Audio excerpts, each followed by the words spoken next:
Welcome to the Andices Podcast. My name is John. And I'm Kathy, and together we are the Journey with the Andices. Happy 1, 2, 1, 2, me.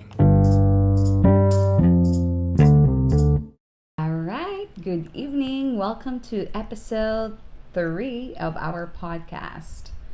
My name is Kathy. My name is John, and together we are the Journey with the Andices. Welcome. Okay, so I think we have a very good and a Ito ka low energy sa aton. Kanado ka po sa energy to.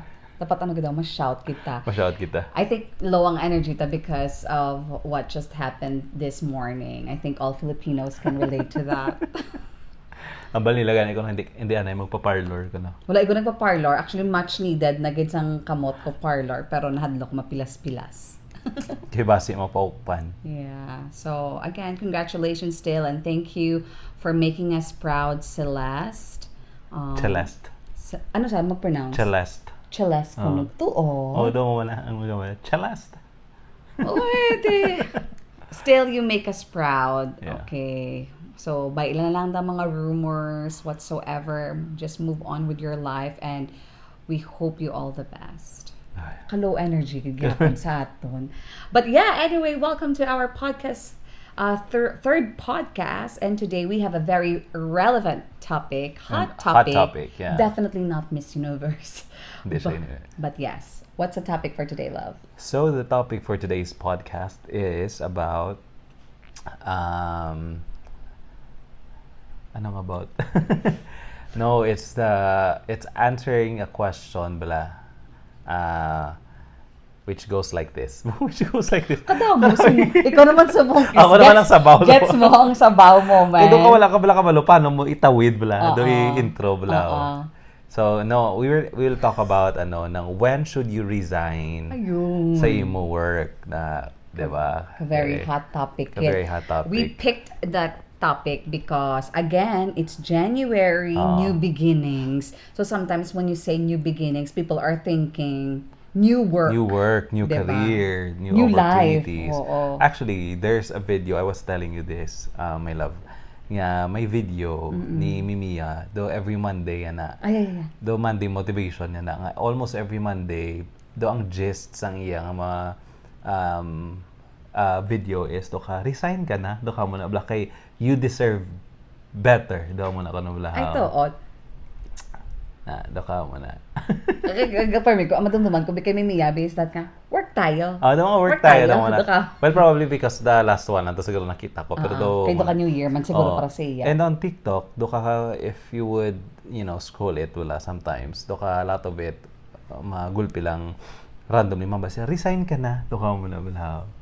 So, we thought, why not talk about it, right? But before that, disclaimer at anay, iba si bala karon. Yan, I think it's very important nga disclaimer ta kay kabalo ka naman sa internet, no? Sang netizens kis ma-judge man ta. So please lang, hindi mo kami pag-i-judge. We're not experts here again. Ang amon nga mga i-share nga insights are just based from our experience and from our knowledge, right?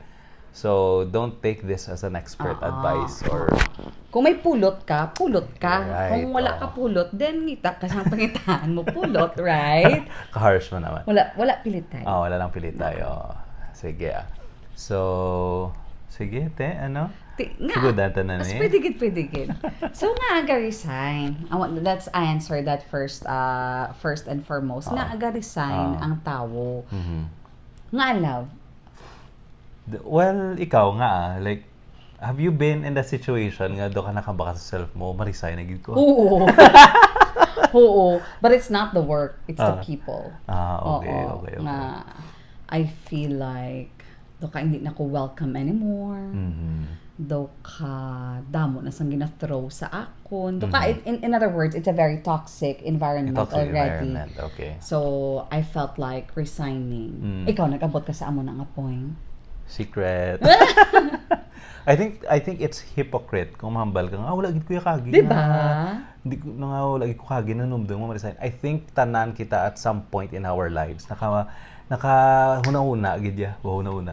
Ako na una, gid nga ma-resign ako, hindi ko na gid ni kaya. Oo. But I like what you said earlier nga hindi siya about sa work though about it's People. about the people. So meaning there are many reasons. Yes. There are different reasons nga aga resign ng tao, right? So what do you think are the reasons nga aga resign ng ng mga tao? One of the most vague answer lang is that hindi na sila happy. Pero kadamon, asang pwede mo marot cause nga hindi sila Right, happy. right. Pwede na nga hindi sila happy kay wala sila friends sa workplace. Pwede nga hindi sila happy kay gamay ang sweldo. Right? Pwede nga hindi sila happy kay hindi sila passionate sa obra nila. Right. Right? So, kadamo sang pwede nga kag ang pinaka-common nga sa resignation letter is better opportunities. Better opportunities. Oo, nakapangita na sila obra, Right, ganon. right. They're not Or happy. medical reasons. Yeah, Ano natin medical- sumama na? yeah. Medical reasons. Or may ara man gulpi lang kadula lang. Nawawala bigla. So going back to the question, when is the right time to resign? Because although, like what you mentioned, there are many reasons why, right, nga aga resign ng tao. We know that sometimes we can't just do that because there are a lot of things that's holding you back, right? So for example, ano mga may example man? Let's say you're the only source or you're the breadwinner, to put it simply, right? So despite sa mga reasons ni nga mention mo kagina nga manabla you're not happy, that's why you feel like you wanna decide to quit. You can't do it because you know that you're gonna go back to zero and it's gonna be a difficult time for you to Start find a from job, scratch. and who knows if there's really something out there for Yeah. you. That transition phase, I guess it's gonna be difficult for you, especially kung ikaw lang yung nasaligan sa family mo, right? That's true. So, isa na. I think some people, especially if you've been in the company for the longest time, Tenuity. right? Tenuity mo, ikaw makambal ka nga, Kanugon. do ka muna, blaw, mabalik na naman ko sa sugod, do ka muna, siguro, blaw. So, when is the best time to resign, you think? Ako, the best time to resign is if there's something out there sa imo nga sure. Like, correct na ang better opportunities and is it something nga right in front of you nga it's being offered tapos you're gonna weigh things nga although tenured ko tumas nami ding opportunity and when you say naming opportunity it could be a number of things too. It could be mas dako na siya sweldo tapos mas na challenge ka kay new work or maybe mas passionate ka sa obra nga gin-offer. Yung tanaw ko play pong video. Naguba mong momentum. Sorry. So, or mo na, mas passionate ka sa obra diho. So, I think that is a very good Best time to resign. best time to exit. Kay kanami isang na-present sa imo. Yeah. Better opportunities, good. Yeah, that makes sense. What else? Ako actually, I've been sharing this to the people I know.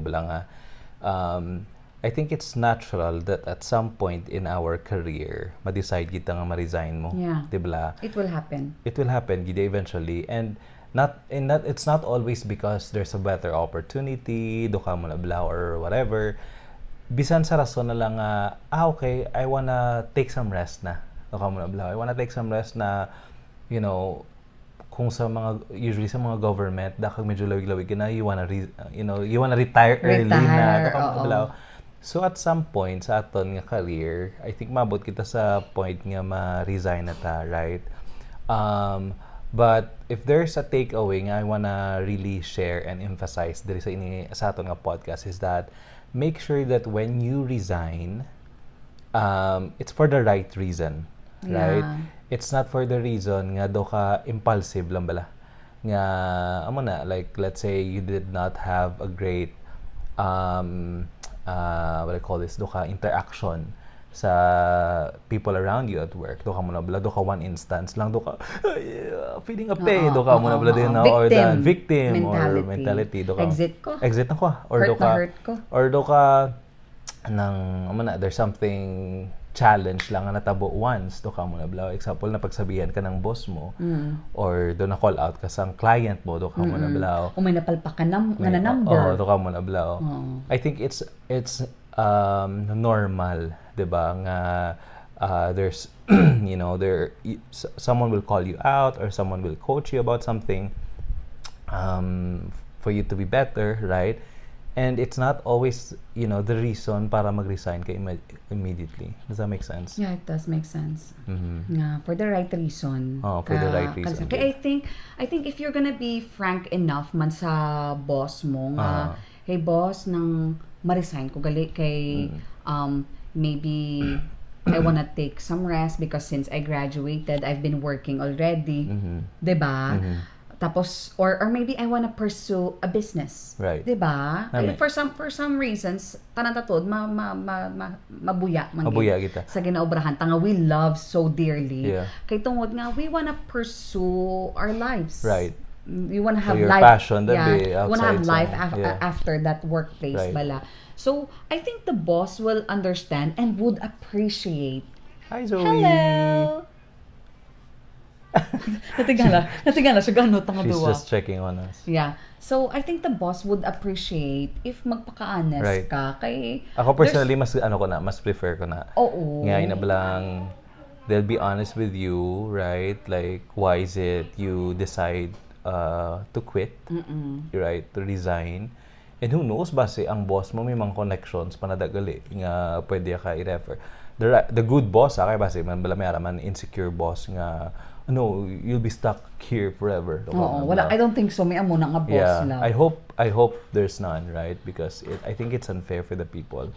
I think the boss wouldn't mind if magpaka-honest ka nga, boss, nang I'm gonna resign kay I have a better opportunity and the pay Yeah. offer is higher. And if the boss really see you as an asset and someone nga ay tinirde, then they should offer you a bigger kay kung pay man lang ang problema, 'di ba? Right. Nang base may mas ma-offer siya nga bigger just to make you stay. Right. So I think honesty as Is the best policy. Correct.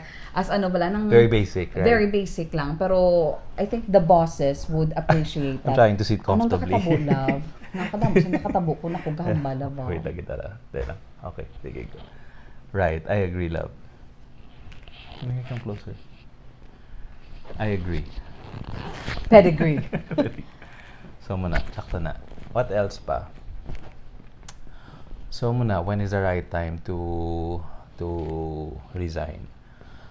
I think you've covered pretty much earlier as well about preparing, right? Let's say you really came to a point nga do ka wala na toxic na gid. Di ko na gid kaya do ka mo na balaw. Which happened to me, and I simply asked myself, okay, again, to your point earlier, I'm the breadwinner of the family, right? So, would I be okay starting from scratch and, ma-dive into the unknown kag hindi ko manikilalang ini nga mga tawo? Right. And what if matabo ni siya sa amo na maniliwat na company, gamay pa lang ganing company, hindi ko na kaya. Right. Oh, that's a very good point. Pag nag-abot ko sa, sharks na gid, basta hindi ko na gid kaya. So that's why I told myself, like to your point, resign for the right reasons. Right. So, kaya para bisan nag-quit ka and then something bad happens sa ginsaluhan mo, do ka no regrets. No regrets okay, kaya. kaya ginusto ko gid ya. Do ko man na. So na, gimpanindugan ko ganyan nga no, hindi ko mag-start from scratch because I'm the breadwinner of the family, and who knows, it would take me a what? Right. Okay lang kung 1 week, what if kung 3 weeks, Lawi. 1 month, 2 months, do ka mo na balaw, who's gonna pay my house? Do mo na yung mga ginpanumdom ko, kagin ginweigh in ko. So I don't wanna start from scratch, and I try to face the music kung ano man gid na siya. And maybe that's the reason why siguro that what's separate sometimes na notice mo, there are a lot of people in the corporate world bala nga those who are in the higher position, when you talk to them, those are the guys bala nga did not really come from a well-off family, because do kumbaga they know that if they quit do ka mo na blahaw, there's no solid support system financially nga mag-back up sila while they're looking for a job. So they try to keep their current job learn from whatever it is nga maybe that's making them not happy. Let's say be a terrible boss or I don't know, just a terrible working environment. Be flexible about it or do something about it and grow from there. Yeah. Kumbaga, it helps them grow professionally. Kag discover gali nga okay, kumbaga kaya ko pagali stretch ang self ko more, and then they'd be surprised nga they are realizing their full potential. Whereas if you know nga okay, anyways ko mag-resign ko subong, someone's gonna help me, my dad has whatever, or That's my mom true. has this. So are you saying na mas resilient kita? Do ka, No. I think, to put it simply, do mas resilient. So, grabe ang grit Grabe naton. ang grit ta. Exactly. That's the right term. Hello. Grabe, may mga pag-grit ko. Teka, alonda yun. Do ka mas resilient, mas grabing perseverance ta, kag patience ta, do ka mo na balhaw. So, yeah. I agree. Di ba la? What else? Ako personally, I think, I've been in the company for like 13 years. Yeah, Di ba la? And I think it's gonna be a lie if I'd say nga sa whole 13 years, wala gid ko nanumdum nga mag-resign. Diba? Wala Diba? ko na share. Ako nag-share kuya. Ikaw nag-abot. Oo syempre nag-abot ko sa point nga nag-resign. Galing hindi ta Nga mag-resign. nga mag-resign. Syempre, Naaya. tao man lang talab mo, di ba? Syempre, do may mga, I think, honestly speaking, siguro ang ego mo, malakis aga katapakan, do ka muna balahaw, ang ego mo katapakan, and then, syempre, but hurt ka, nga do ka, ay, grabe, do, amo ginabalahaw, do ka muna. Tapos, muna, like, ma-decide ka nga, hindi na worth it, do ka kapoy, do ka bugat, and then, muna, do you decide nga, ma-resign ka. Good thing for me, in my case, I always, so when I have thoughts like that, there are many things nga doga pugong sa akin. Ano na? Right? So number one, syempre, financially speaking, do ka muna balahaw, do ka Babayarin. mga bills. Bill. Muna bala. Paano yan? Ano naman? Balayran, do ka muna. That's one. That's holding me back. And then at the same time, I guess, I don't look at it in that certain situation lang. Ginalanta ko bla kabilugan of my experience sa inang company. Because kisa mo tanang nga tawo mo. That's true. We are only focusing sa negative nga kakalipat kis kumbaga look back sang tanan ng mga positive bala nga nangin experience mo da or nangin impact da sang employer or some boss mo or whatever, right? So, yeah, it's a lie to say nga, I haven't really been in that situation nga nanumdum ko nga mag-resign. Pero I think, by consciously reminding myself what my total experience is in that company plus the obligations that I have, doka mo na bla. So, amo na. Insert yourself. Yes. Amo na. I-insert naman ko da. So, sige, ano pa man? I like what you said as well. Last na lang din. I like what you said as well about, thinking about the positive impact, the entire time that you had in that company. Because another thing that you have to consider like, before you resign is that when you applied in that job, ano maging go through mo, 'di ba? May screening, may initial interview, may test, may final interview. So inila sila nga bahaw ka lang nga, sulod iho, ma-start ka na do ka mo na bala. Panumdumon mo try to look back anong mga ginagyan mo. Para ma-absorb sa anong na-feel mo sang time na gin-absorb ka sang sina nga company. Amo na napatay ang aton suga. I was saying, I think it's important nga bago ka bala mag-resign. Try to look back ang mga butang nga ginagyan mo when you applied for that job. So, first and foremost, nagpasa ka resume. Di pa kabudlayan mo gid ang resume mo unless copy-paste ang resume mo. Tapos, naghulat ka, gin-screening ka, gin-initial ka, may test ka pangakwaon, right? A series of tests. Yeah. Tapos, nag-mock call ka pa be or whatever, tapos amo na nag-final interview ka until nabatian mo nga you're hired. Right. You know, what was the feeling when you received that news? Yeah. Tapos amo na nang just trying to look back again, are you willing to do that again in a different company? Anong pwede mo panumdumon from this company that you wanna stay? But then again, amo to kanang ginambal ta kaginabala. If many factors na siya, I think just make sure nga you're doing it for the right reasons. You know, it's really from the heart. It's not It's really from the heart and mind and not just here. Because sometimes we can just be very emotional na ay one certain incident lang natabo, resign ta dayon. Yeah. And even worse, naglain ng boat mo, you did not talk about it, nag-immediate resign ka dayon, wala ka man lang nagstorya, Yeah. 'di ba? So, at least bala himos ang buot tani sang two parties. The word himos kadalom. No? Ano pa? Ano pa? Hindi. Siguro, do a little bit of career advice, no?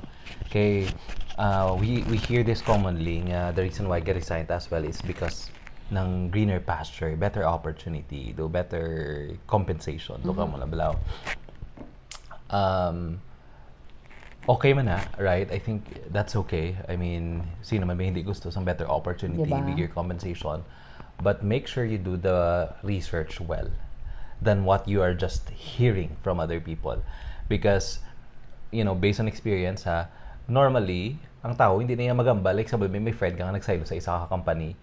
Like, sinong mahambal nga, ay, hindi magsaylo, ay na di. Like, usually, it's all about, nami di, or that nami di, dako di sweldo, best experience di, right?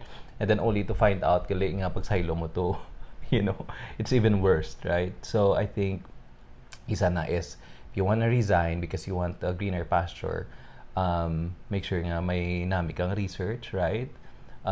Kung legit gid man na siya. And then pros and cons gid.